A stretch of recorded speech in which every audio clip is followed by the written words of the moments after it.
hard, yeah, I've been working nightly. If you think you'll win, ha, not fucking likely. I be taking shots, yeah, cold-blooded, icy. Watching numbers grow is what I call sightseeing. In the front row, run it up when they hype me. The following grows, they know how to ignite me. Call me CEO, I've been running shit right, see. And I ain't playing games, I create my own lane, making pleasure out of pain, turning losses into gains.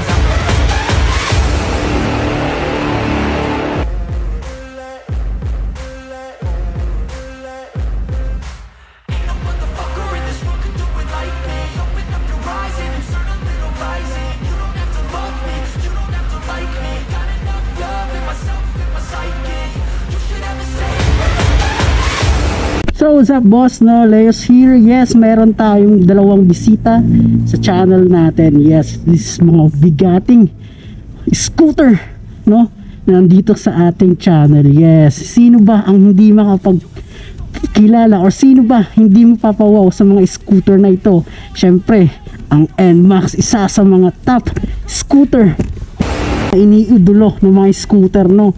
Last year, 2023-22, grabe ang sales ng NMAX dahil nga isa sa mga binangsagang comfortable driving at syempre power na pag-uusapan.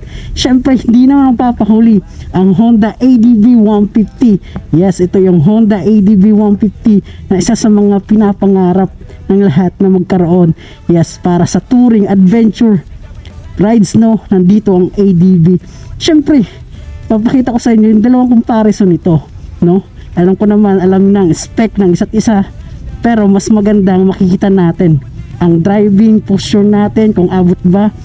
Nasa 5'3" ang height natin, no? As typical Filipino, no? Kung isa ka sa mga gustong bumili ng dalawang top brand na to, NMAX, ADV, syempre Honda and Yamaha. Yes, sino ba ang hindi tumitingala sa dalawang brand na to? Kung isa ka sa may balak bumili at syempre hindi ka gaanong pinalad sa mataas na height at gusto mo ng comfortable driving, no? Pang rides, long rides at sa city driving, yan, nandito ang dalawang scooter na pipilian mo. So tara, ano pa? Let's go.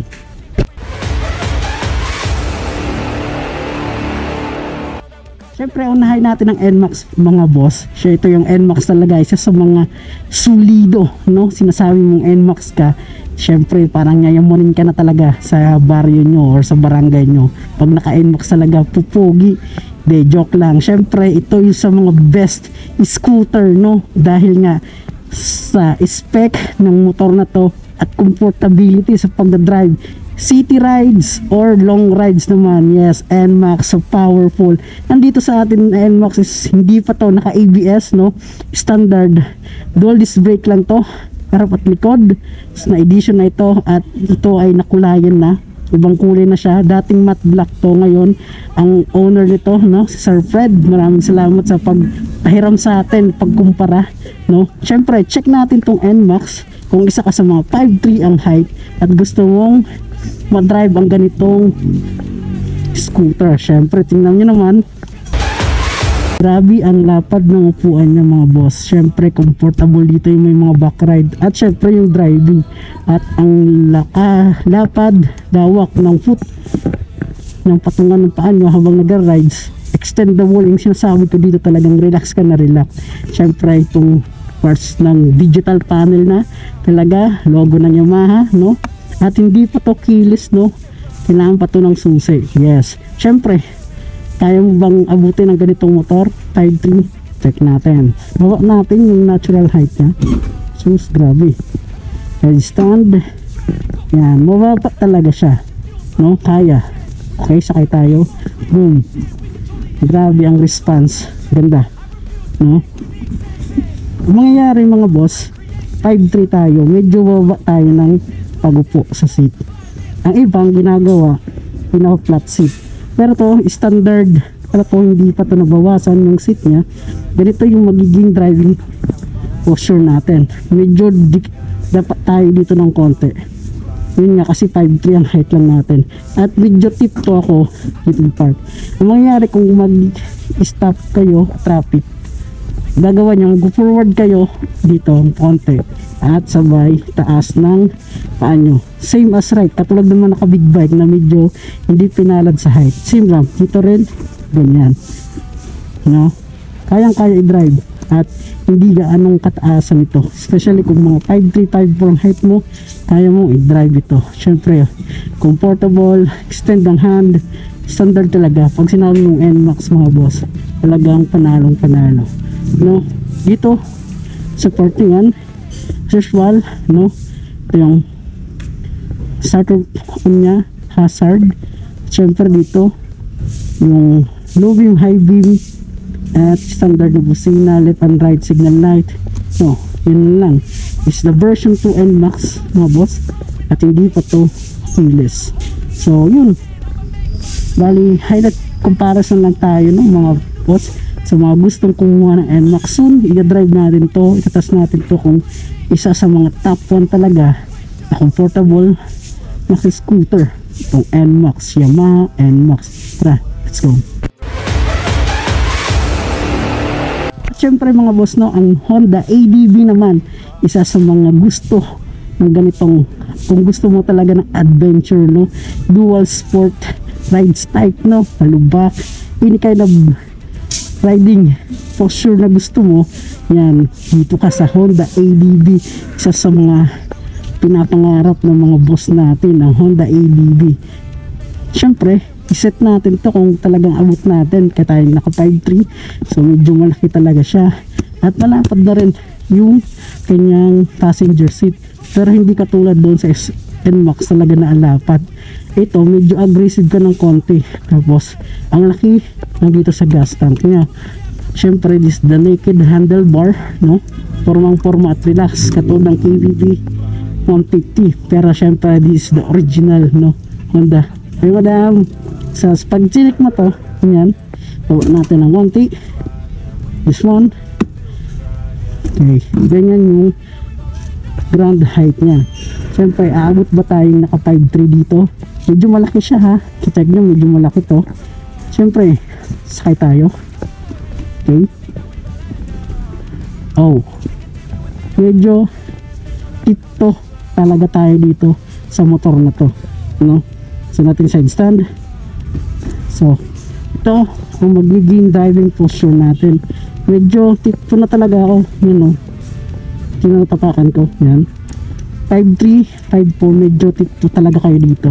Doon sa NMAX medyo nakalapit pa ng konti, pero dito talagang tipo na tayo.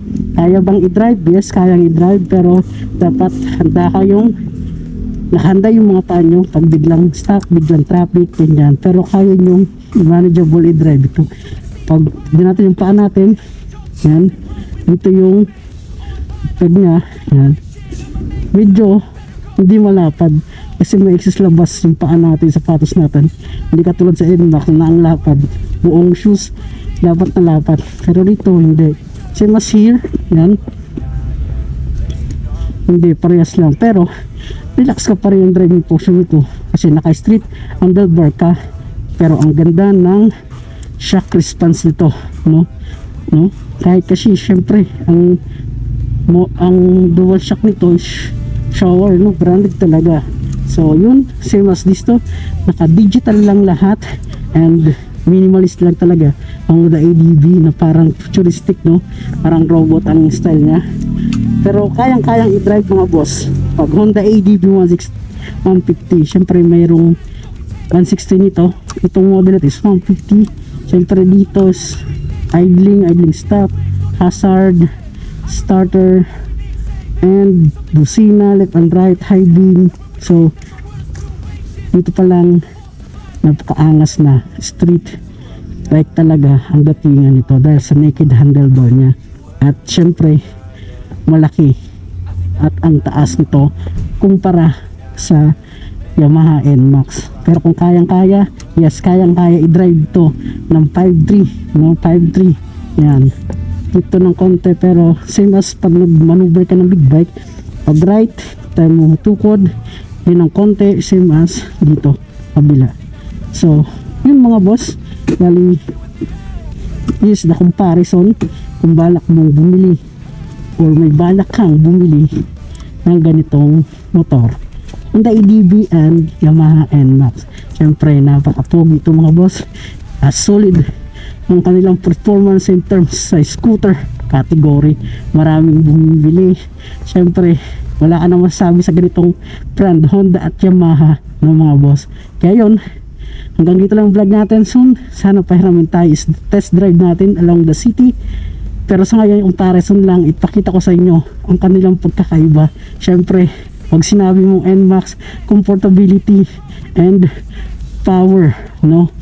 Compatibility mo sa comfort mo sa pagdadrive along the city, comfort ng back ride, at power. Design, nandun na rin. Pag sinabing NMAX, sino ba hindi makapagkilala sa niya? Pogi-pogi sa datinga at sa bangkingan. Yamaha NMAX yan boss. Syempre may bagong NMAX ngayon at na-release ang NMAX Turbo, no? Pero wala pa dito sa Pilipinas. At syempre ito namang Honda ADV mga boss, no?